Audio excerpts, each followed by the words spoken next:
या देवी सर्वभूतेषु शक्तिरूपेण संस्थिता नमस्तस्यै नमस्तस्यै नमस्तस्यै नमो नमः। आइए आरंभ करते हैं दुर्गा अष्टमी व्रत कथा और पूजा विधि। नवरात्रि के 8वें दिन माँ दुर्गा के 8वीं शक्ति महागौरी का पूजा किया जाता है। महागौरी नाम और स्वरूप को लेकर 3 पौराणिक कथाएं प्रचलित हैं। कथा के अनुसार देवी पार्वती रूप में महागौरी ने महागौरी भगवान शिव को पति रूप में प्राप्त हुई थी। पति रूप में प्राप्त करने के लिए कठोर तपस्या की। एक बार भगवान भोलेनाथ द्वारा कहे गए किसी वचन से पार्वती जी का मन का आहत होते हैं और पार्वती जी तपस्या में लीन हो जाती हैं। इसी प्रकार वर्ष तक कठोर तपस्या करने पर जब पार्वती नहीं आती तो पार्वती को खोजते हुए भगवान शिव उनके पास पहुंच जाते हैं। वहां पहुंचकर वे पार्वती को देखकर आश्चर्यचकित रह जाते हैं।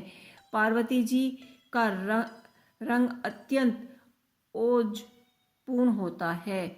उनकी छटा चांदनी के समान श्वेत और कुंद के फूल के समान ध्वल दिखाई देती है। उसके वस्त्र आभूषण से प्रसन्न होकर देवी उमा को गौरीवण्य कर वरदान देते हैं और महागौरी कहलाती है।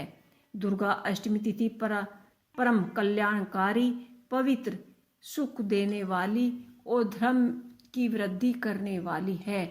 अष्टमी को माँ भगवती का पूजन करने से कष्ट दुख मिट जाते हैं और शत्रुओं पर विजय प्राप्त होती है।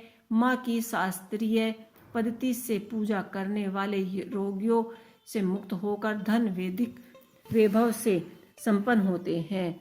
देवी दानव राक्षस गर्वधन नाग यश किन्नर मनुष्य आदि और सभी अष्टमी और नवमी को ही पूजा करते हैं। कथाओं के अनुसार इसी तिथि को माँ ने चंड मुंड राक्षसों का संहार किया था।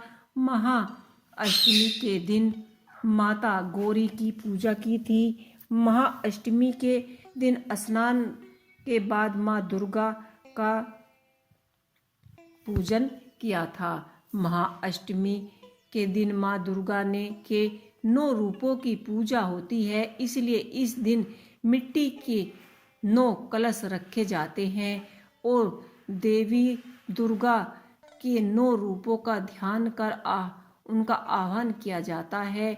अष्टमी के दिन कुल देवी की पूजा के साथ ही माँ काली, दक्षिण काली, भद्रकाली और महाकाली की आराधना भी की जाती है।